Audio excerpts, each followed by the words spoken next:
Hi everyone, it's me. Welcome to today's video. It is time, you guys. We are doing our mid-year book tag today. So you guys probably know how this works already. I'm just gonna go through a bunch of prompts that will guide my reflection on my reading year so far. We're gonna be up and active today. I am holding my microphone today and we are just going to be mobile, going around the bookshelves, pulling books. It's gonna be a fun time. So let's just get straight into it. I think I've read at this point on this day that I'm filming this video, I think I've read like 88 books so far this year out of my goal of 100, which I knew I was gonna surpass my goal because in the past couple of years I've read around like 140 to 150 books per year. So I do like to intentionally set my numerical reading goal low every single year so I don't feel stressed to actually pass it. It just feels like a fun milestone to look forward to. But I do feel like I'm overall blasting through quicker than I expected to. That being said, we've had some highs, we've had some lows, so let's get right to it. Okay, first tag is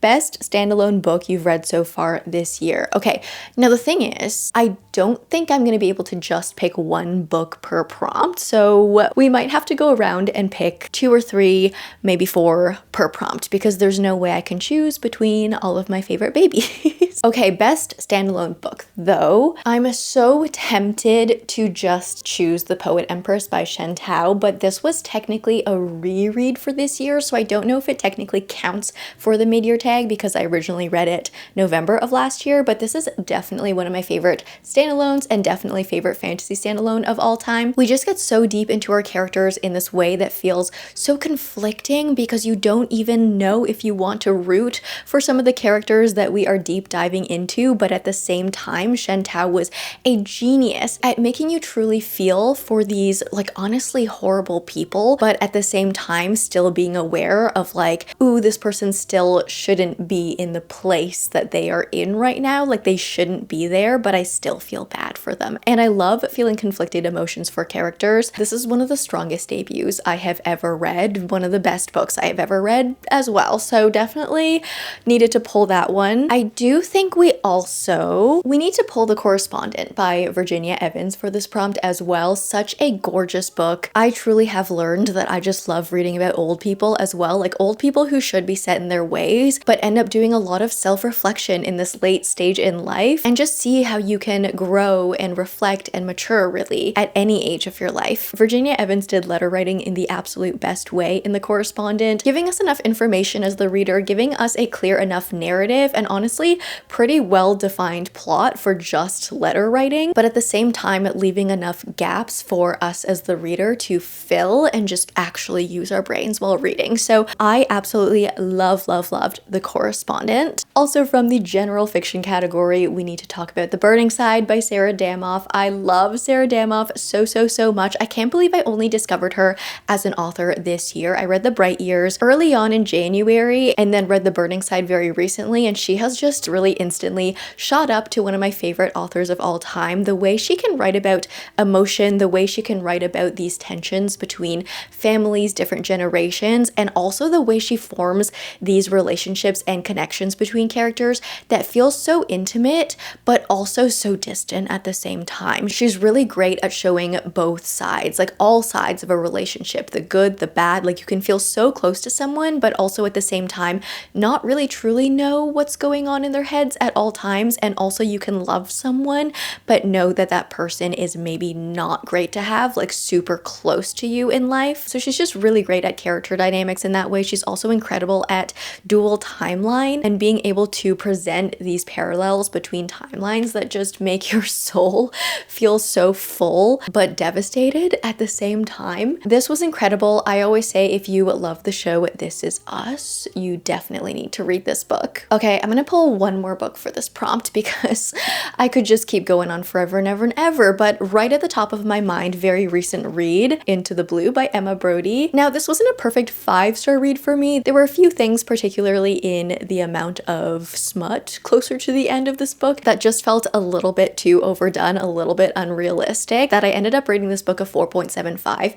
but it is a book that I still think about to this day, and that just signifies to me that it has hit really, really deep into my soul. If you're looking for a book that that has true yearning, ache, tension, pain between two characters, then this is the book for you. Also, if you're just a theater nerd like I am, this is also the book for you, because the way Emma Brodie tied in acting and improv technique into this really personal, intimate connection between our main characters was just absolutely genius. The way that we saw these characters communicate to each other through these very, very indirect ways. Like, they were really communicating with each other through their acting in these very public moments that felt very intimate. Yeah, you need to pick up this book. It's definitely one that's frustrating. It's definitely one that you will not fully love the main characters, and you will feel very annoyed at them, and you will want to pick them up and just shove them together and be like, you two, talk. But I have found this year that sometimes miscommunication or lack of communication can be done in a way that I actually love. Like, sometimes it's done in a way that feels very surface level and just frustrates me for no reason. But I feel like in this book, the lack of communication and miscommunication frustrated me in a good way, because it felt a lot deeper than just surface level not talking to each other. So yeah, love this as a standalone as well. All right, let's move on to the next prompt before I start picking up every single book off of my shelf. Next tag, best sequel you've read so far this year. Okay, so I have read so many wonderful series this year. This one's gonna be so hard. I'm not gonna pull the entire box set off my shelf, but I did read the entire Lord of the Rings series early this year in January, and obviously, like, all of those sequels were so good. Like, they're classic fantasy, so they need a mention for sure. I also did read Arc 2 of the Red Rising series this year, and while I loved all of them, like, Iron Gold was incredible, Dark Age was just like so incredible but so bleak. Lightbringer was definitely like god tier book, perfection, amazing. So yeah, I don't know how much I need to talk about this series, because you're probably sick of hearing me yap about this as I've been reading through it, but such a good story about such imperfect characters who are just trying to do the best they can in this really, really tough space dystopian feeling world. You'll love them, you'll hate them, you'll cry, you'll scream. But if you love stories about like bringing down the system and stuff like that, definitely get into these ones. They're so good. I also need to talk about The Dark Mirror by Samantha Shannon, because I have been reading this Bone Season series for so long. I feel like I must have read the Bone Season at least 2 years ago, and I've just been very, very, very slowly making my way through the series. I actually very recently realized that I read book 3 of this series basically exactly this time last year, and I only got to book 5, The Dark Mirror, now. So it's taken me 1 entire year to read 2 books in this series, and it's not even because I was waiting for the next books to come out. Like, they were all available. I had them all in my physical TBR. I just didn't feel motivated to pick this series up because I loved the first book, The Bone Season, and then I started losing interest in books 2 to 4, probably because I was leaving such big gaps between them. But also, I feel like I was getting some location fatigue with sort of staying in the same physical, geographical location within the plot of the series. But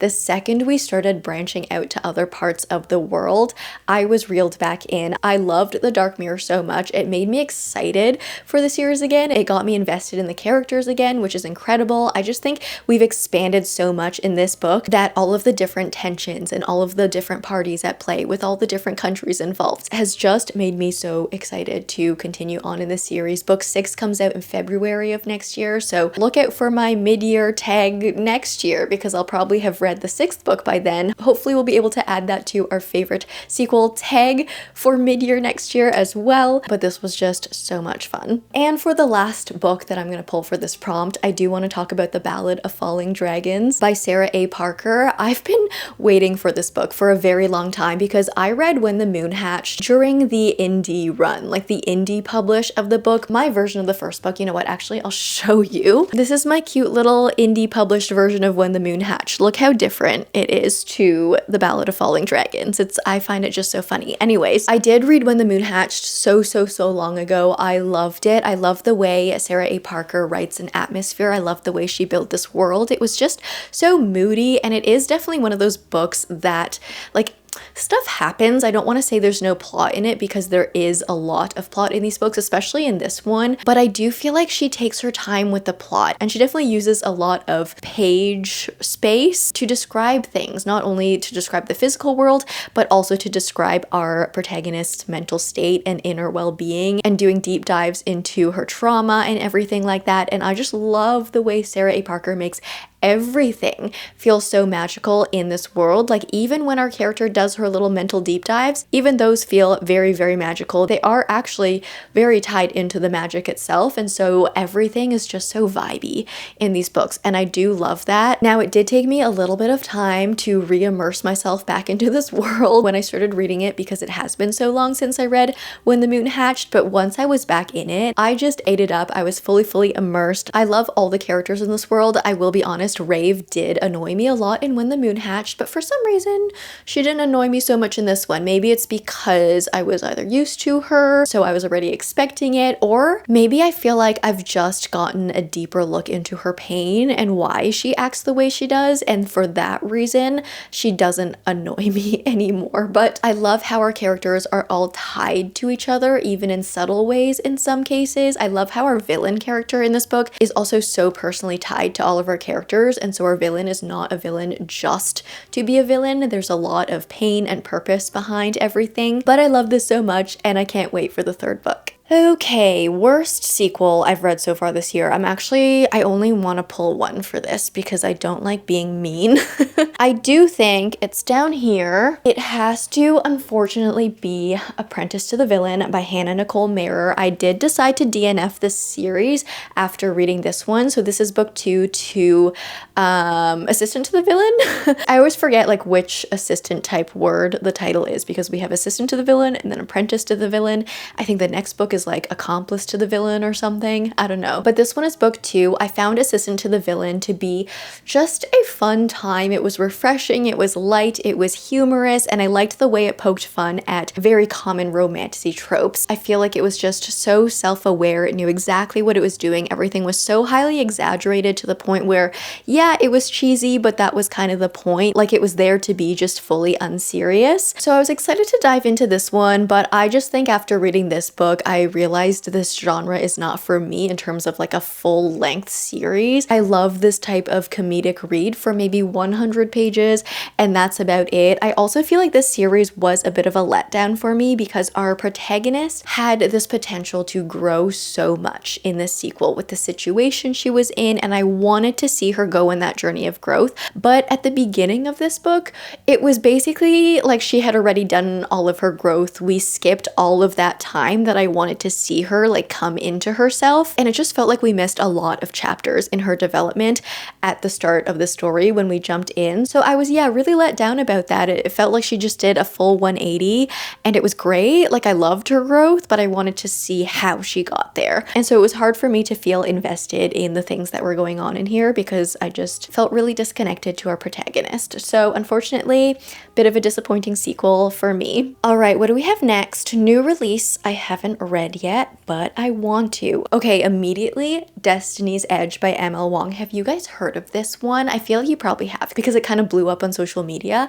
But ML Wang is an author that I feel like truly just writes for the love of writing. Like, yes, do most authors write because they love writing? Probably, hopefully, but there's also definitely a business money-making side involved, which totally fair. We need to be paid for the work we do, and if you're great at the work you do, you deserve to be paid. So I love when authors are successful and sell books and make money and everything. But ML Wang is just a whole different species of author because she has secretly been writing a book and just released it for free, and I couldn't believe what was happening when it was happening. So the story behind Destiny's Edge is her team, I don't think it's actually her on social media, but her team posted that she just released a book that was available as an EPUB to download online on her website for free, as long as you signed up for her newsletter, which I immediately did, and I immediately downloaded her book onto my Kobo because I'm like, who releases books for free? In this economy, who does that?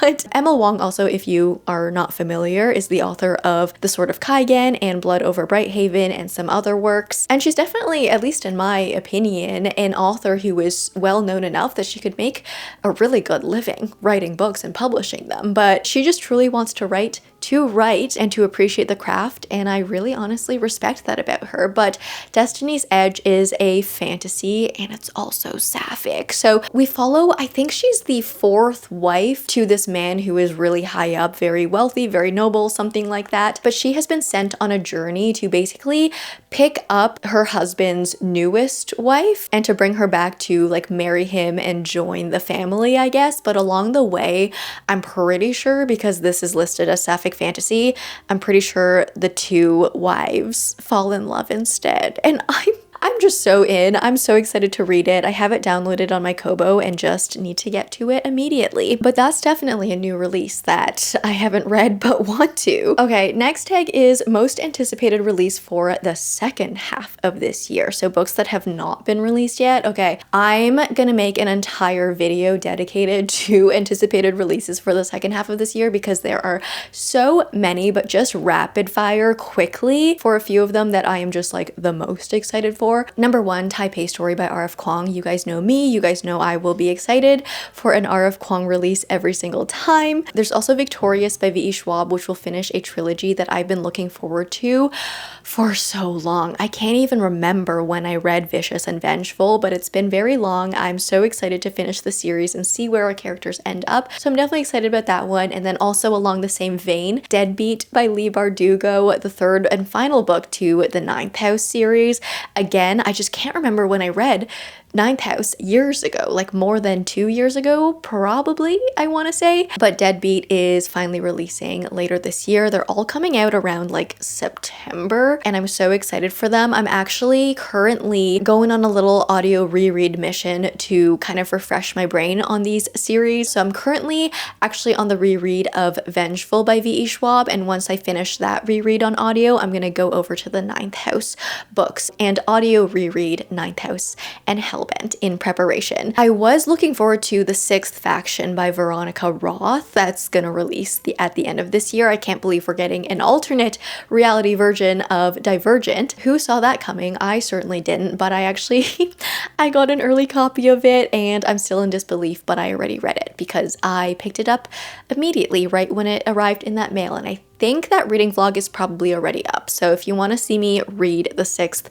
Faction and just see my early thoughts on it, no spoilers of course, that reading vlog is up. And oh my goodness, there are so many. See, I'm gonna make a full video on anticipated releases, but just the last one to bring up for now, American Hagwon by Jin Lee. I definitely need to bring this one up. Pachinko by this author is one of my favorite books of all time. I feel like I don't talk about it a lot on this channel just because I read it so long ago, but Pachinko is one of my favorite books of all time, and Jin Lee hasn't released a book since Pachinko, which was released, I think, like, I want to say 10-ish years ago. So I'm just excited to read more from her. American Hagwon is about a family who moves from Korea to, I think, Sydney first and then ends up in California in the US. They had to uproot their family because of the Asian financial crisis, and we follow them as I think they prioritize education as they move from country to country and see the differences in priorities on education. And I feel like this is going to be such an insightful read, just knowing the way that Jin Lee writes. So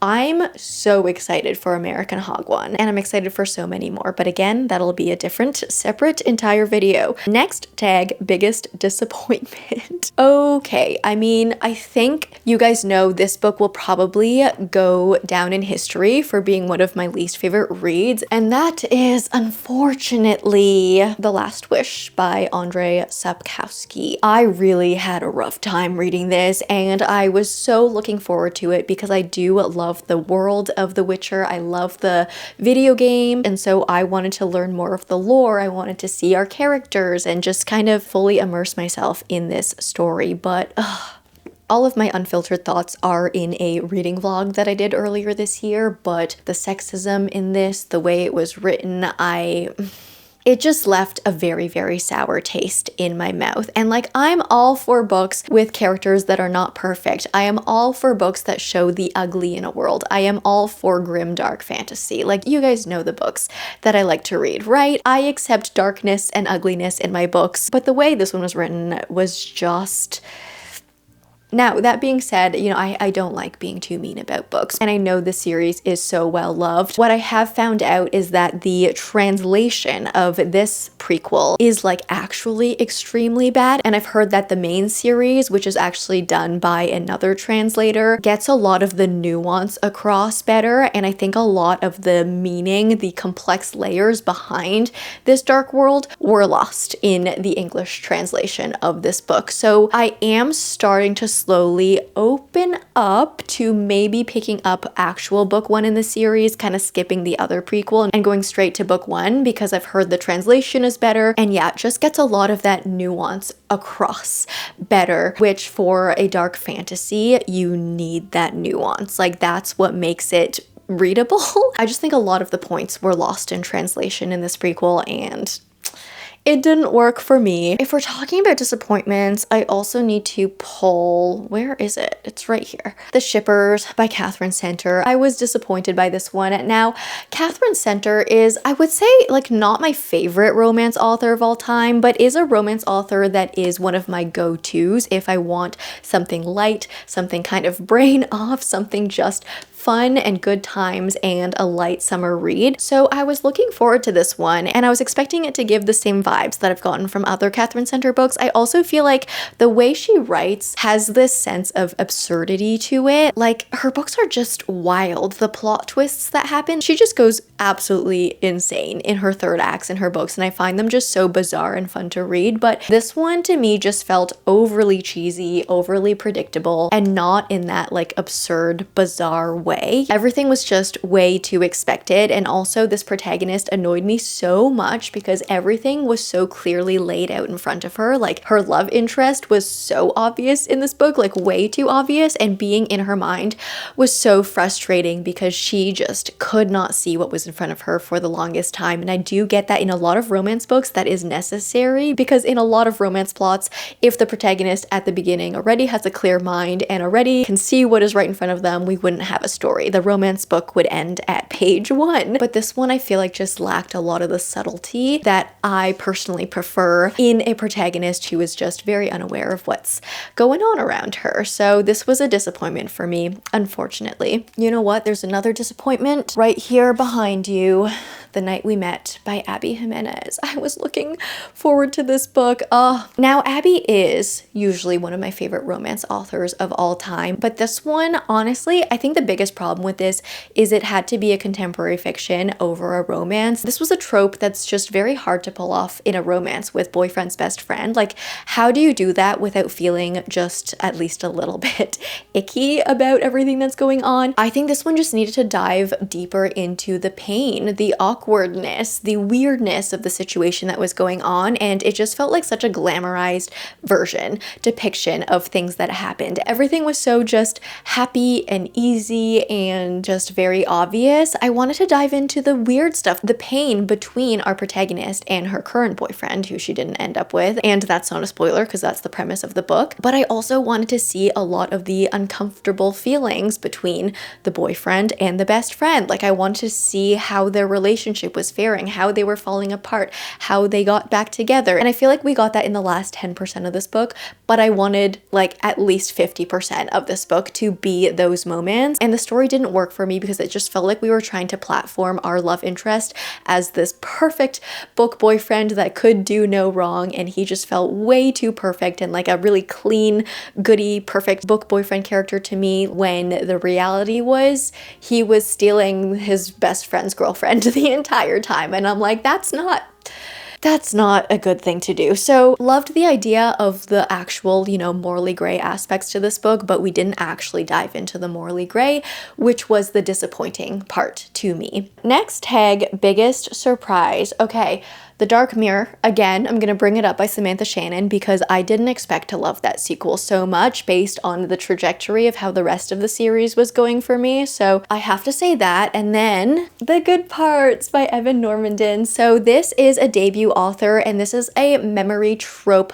love story. I'm gonna call it a love story. It's been advertised as a romance, but after reading this, I don't know if you could call this a romance. It's more of a general fiction with a love story in it. But I was so surprised at this one because the premise of it is essentially we follow a character, Landon, as he tries to like get the love of his life back. Essentially, she has taken this memory erasing pill because of trauma in her life that she just wants to release and let go of. But along with the memory erasing pill, she's forgotten everything, including Landon, who, you know, they were the loves of each other's lives at one point. But now she doesn't remember him. He's out of her life and he is like, I'm gonna win you back. Now, that immediately sounds like a very, very, very romantic feeling story. I will just say to you that this felt like a love story, but it's not like a swoony romance by any means. The characters are so imperfect. The characters do so many weird, ugly, questionable things to each other, but everything is so interesting in the things they explore. And what surprised me the most about this book is how much we dove into the idea of erasing your memory and why a human would do that. I was honestly expecting the memory trope pill to act as just a plot device to trigger the story and to trigger kind of our journey with our characters finding their way back to each other,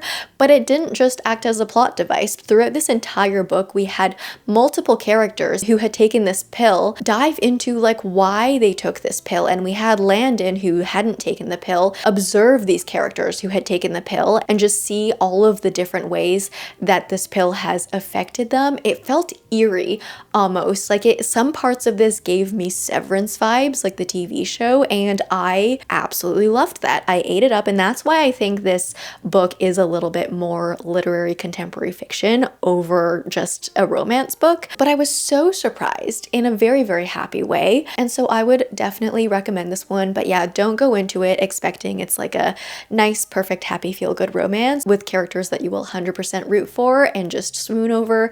It's not that type of a book, but it was great in so many other ways. And honestly, you know what was such a surprise to me? It's down here. Best Offer Wins by Marissa Kishino. Now, I think I ended up rating this book a 4.25 star. Like, definitely not a 5-star read, but this book keeps making its way back up into my brain every time I'm thinking of a book recommendation. And I think that is just indicating to me that I enjoyed this book so much. It's a very yellow facey feeling book where we follow a protagonist who is just so unhinged, and the author is not afraid to show us how unhinged she is because we dive deep into her brain. We get all of her intrusive thoughts, and it's one of those situations that feels so real life, so realistic, and then she goes past the point of like what, you know, I would ever do. But I feel like this particular genre is always done best when we have situations and characters who you can almost kind of relate to at the start of the book. Like in this one, we follow Margot, who is just trying to buy a house. She wants to start a family. She's like in her 30s, either late 20s or early 30s. I can't remember specifically, but she's trying to buy a house. She has a husband. She wants to start a family, and she just seems like such a normal person who does like, I don't know, normal things. Like she wears athleisure all the time. And I can totally relate to the feeling of just being priced out of the housing market. I think a lot of us, most of us probably, are facing this. So she was so relatable in her situation to begin with. But then as the story went on, it was like, oh no, we are not the same. I do not think like you, and I'm glad, I'm grateful that I don't think like you. And she just, yeah, goes to all lengths to try and buy this like dream house that she wants. Just honestly so fun, so addictive, very easy to read, but like so highly entertaining. And I had never read anything from this author before. It might honestly be a debut as well. So yeah, had no expectations and was so happily surprised by this one. Okay, favorite new author. This can be a debut author or a new to me author. Honestly, so many. I feel like I've discovered so many authors this year, but the number one, the main one that comes to mind, I think has to be Sarah Damoff. We're gonna bring her up again because yeah, I did discover her while reading The Bright Years in January this year, and I just love her so much. I will at this point read anything that she writes. I'm so excited for her next book, for whenever that comes out. I don't think anything's been announced yet because The Burning Side literally just came out. But yeah, we already kind of chatted about her earlier on in this video. I really love her. I think she's a wonderful author. Newest fictional crush. Okay, let's see, where are you? Jude. Jude from A Stage Set for Villains by Shannon J. Span. If you liked Jax from Once Upon a Broken Heart, if you like that vibe, pick this up. I think you'll end up loving Jude. He just has that perfect, he's so charismatic, he's so charming, he just encompasses that, you know, yeah, charming, flirty guy who doesn't overdo it, but just has that, like, perfectly sits on that line of like a serious love interest, but also just banters so well. So yeah, I love Jude. I also, oh my goodness, Adolin in the Stormlight Archive has quickly shot his way up to like one of my favorite characters of all time, first and foremost, but also like I kind of love him. He is so caring, but also, yeah, at the same time has that personality of like he can make light of things, he can banter so well, he is so charming, but he's just so baby. He truly is. And I do love my baby Adolin so much. So yeah, gotta love him. And because I was, you know, just living my teenage YA dream while reading Cassandra Clare for the first time this year, I am Team Gem. That's my official stance. I mean, truly, to the core, I am Team both. But through this entire series, I just felt for Gem so much. I loved him so much, and that's my official stance on this love triangle. But I do love both of them also. Newest favorite character. Okay, I could say any character truly in the Red Rising series, but I also kind of discovered them last year. So you know what? Favorite character, I'm gonna say Isako in The Last Contract of Isako by Fonda Lee. I loved her as the protagonist in this book. She is a bit of an older protagonist for a high action plot. She's a character that has lived a full life. She has a fully grown daughter. She is on the brink of retirement, but she goes on this really high action, high stakes journey of corporate space espionage filled with corporate samurai and everything. And it was just so much fun reading her perspective in a story like this, because usually with a high stakes story, we generally tend to follow younger protagonists who are just only coming into their powers, and so they're just kind of like on the brink at the start of their journey, their career, and usually as we follow them, we see them slowly mature. But in this one, we start off with Isako already aged, already matured, already have lived a full life. She's kind of over it, and so as we go on through the story, there's a lot of self-reflection that she does, and I loved the way that her and one of her friends that we follow in this story kind of just helped each other like gain a new perspective on their lives and reflect on the things they had done, reflect on their achievements, but also their regrets. And I think that just gave this entire story a very different feel, something that was definitely very refreshing. And then also, yeah, there were a lot of kind of funny moments as well, tying her age into the story, where she would participate in physical combat and then her knees would feel sore or give out, or like, you know, older character physical things that happen to our bodies. So I really, really, truly loved Isako. All right, book that made me cry. Do we have to go through all of them? Because I think that would take actually an hour. All of the Red Rising books, first and foremost. The Correspondent by Virginia Evans, which we've already talked about. The Poet Empress by Shen Tao, which we've also already talked about. The Good Parts by Evan Normandin, which I just talked about. The Burning Side by Sarah Damoff. Of course, Into the Blue by Emma Brodie. So many books have made me cry. I just like to cry. But you know what is a book that made me cry that was so unexpected? Finding Grace by Loretta Rothschild. Now, I didn't end up fully loving the direction this book went in, particularly in the end. I feel like it was just giving the wrong message, and I didn't agree with kind of like the lessons that our characters had learned by the end of this book, but I was crying within the first like 15 to 30 pages of this book and like deeply feeling for them. It was just so unexpected, and I don't want to tell you anything about this book, and I don't want to tell you what happens at all, because I want you to dive into this book just blind, and I want you to experience it firsthand for yourself. But yeah, something very unexpected happens in the first chapter of this, and just the outcome, the aftermath that came in like the second and third chapters, I was like, almost sobbing right at the beginning of this book. Just the way it was written was so powerful, and I can't recall any other book that has made me feel so deeply for characters that I genuinely don't even know yet. Like, I've only known you for 10 pages. Why are you making me cry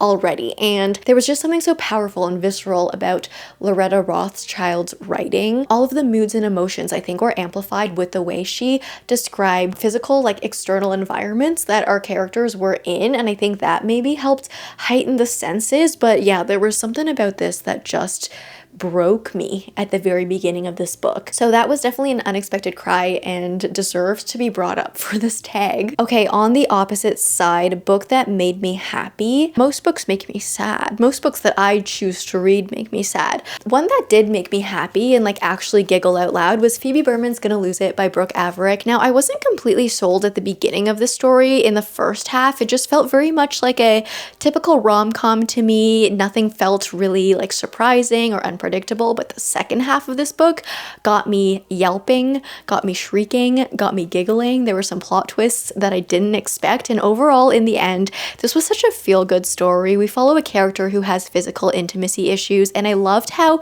even by the end of the book, she still had physical intimacy issues. She was just able to navigate her issues and just felt comfortable, you know, with the people that she found and her found family and her love interest, of course. So I did end up loving this one, and it did end up making me feel happy. So yeah, there we go. Happy book. Second last tag, most beautiful book that I've bought or received this year.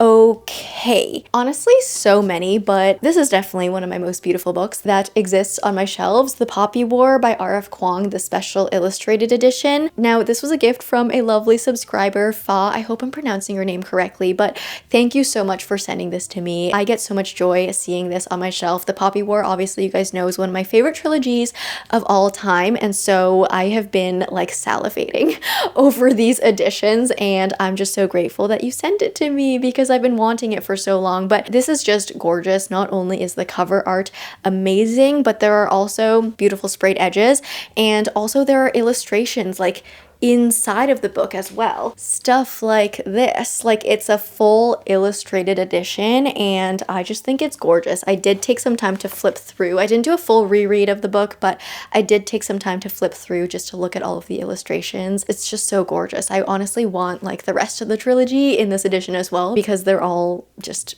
beautiful, and I love R.F. Kuang.